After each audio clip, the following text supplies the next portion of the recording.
absent. No, Sri Swapna Dasgupta? Yes. Sir, it's Swapan Dasgupta, but... Swapan. It's all right. Yes, Swapan Dasgupta. Thank you very much, sir, for giving me the opportunity and speaking on the President's address. Now, for the past few hours, we've been hearing a lot of political exchange. I don't want to get into the tutu meme of that, and we've heard some very passionate speeches on that. I think what is far more important is to look at least from my perspective, and taking a little dispassionate view, is that in the President's address, we had a plethora of schemes being mentioned. If the economic survey is to be believed, today there are 950 central government schemes whose budget takes up 5% of the GDP. Now, many of these schemes were formed by earlier governments. Many of these schemes are the handiwork of this government.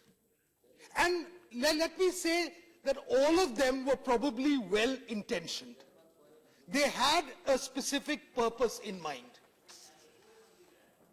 The question which we have to ask ourselves at this stage, and I'm using the President's address because the President attached a lot of importance to the schemes, is that to what extent have we, as a state, acquired the capacity to be able to put well-intentioned schemes into operation?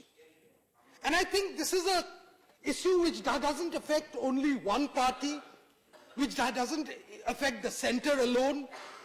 It affects the states as well. And it's a shame, really, that when people contrast how good a certain state has been doing in terms of women's empowerment, for example, which we just heard, it is always posited against the lapses of the center.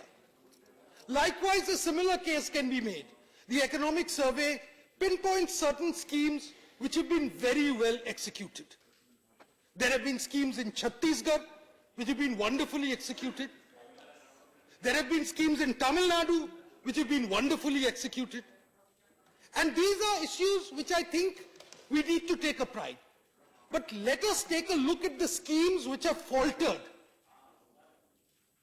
And if we were to add up the entire development budgets of India since 1947 to now, I think we would be correct in saying that the slogan of Ek Bharat, Shresth Bharat wouldn't have remained just a slogan.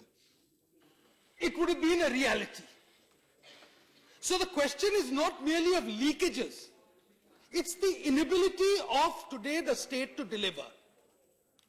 Now, we are having some bizarre situation. Can we blame it on the bureaucracy? My friend Vinay Sahasrabudhe was very right in saying that a lot of sterling work has been done in this government by the very same adhikaris who earlier may have been inefficient. And I think that's an important point. But there are only a few people who actually carry a state. The rest, unfortunately, there are many more laggards. That's true for any organization, that's true for any bureaucracy. We've had a bizarre situation, sir, a very bizarre situation of revenue service officers actually protesting the loss of their powers by the GST. An enactment of legislation which has been passed unanimously by both houses of parliament is refused, and there is non-cooperation from people whose job it is to execute government policies. Now, I can understand people there may be certain sections of the state, may I say, the judiciary, which believes that they should be making the laws. Now, if that disease was to spread to even the bureaucracy and Babudam taking advantage of constitutional guarantees were to say, no, we actually make the laws, that would be a terrible thing. This is not to tar the entire bureaucracy with the same brush. There are people who have been helping, who have done sterling work during the demonetization crisis. They have helped ordinary people under difficulties. But there have also been people, and I think Ghulam Nabi Azad ji pointed it out, who allowed the back door to be open and which actually undermined the equitable suffering, which made it possible for some people to claim that some people are suffering more than others. So, sir, I think in this entire President's speech, all I want to really say, and I don't want to sort of go on this point, that if we are to make democracy much more rounded, one of the great achievements of this government, I feel, is that they've added a new quotient to the entire equation of governance. And for the first time, through the methods of direct transfer, through other imaginative use of technology, etc., they have added the word efficiency as a necessary obligation of governance. I think this is an important step. It's a very creditable step. If we are to get out of the syndrome of being a permanently deprived, poor, underdeveloped, helpless country, which we are not, if the achievements of India are to be on par with the achievements of Indians, then I think it's very, very important that the entire the machinery of delivery has to be looked at far more rigorously. I was therefore a little taken aback when the entire mention of administrative reforms, administrative toning up, was not a part of this. It's not necessarily a lapse, but it's something which seems to be done by stealth. I wish motivation alone could be the only way out of this. But sir, sometimes we have seen also examples, and I'm glad of that. There have been certain actions taken against inefficient officers. I've told some IAS people have been sacked, and an IPS officer has been sacked. I'm sure, they were really the rotten apples in the pack. Likewise, there have been others who have done exemplary service. So, the question really arises that if this government has to really be responsive, and the word responsiveness is very much a part of this. We've heard various examples of how this government, this is not to suggest other governments weren't responsive. I think it's very important that this basic feature has to be taken into account.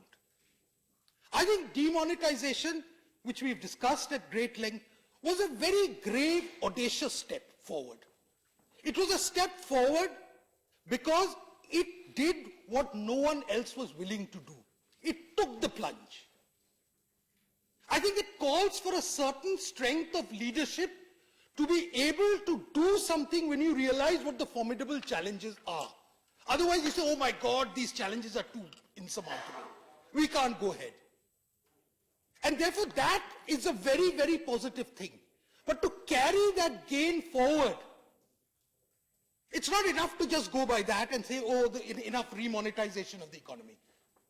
What is happening today, sir, if we are to make India ethical, if we are to take Swachh Bharat out of mere the physical thing and make it a part of our spirit, I think a lot of uncomfortable decisions will have to be taken, which sometimes may involve suffering.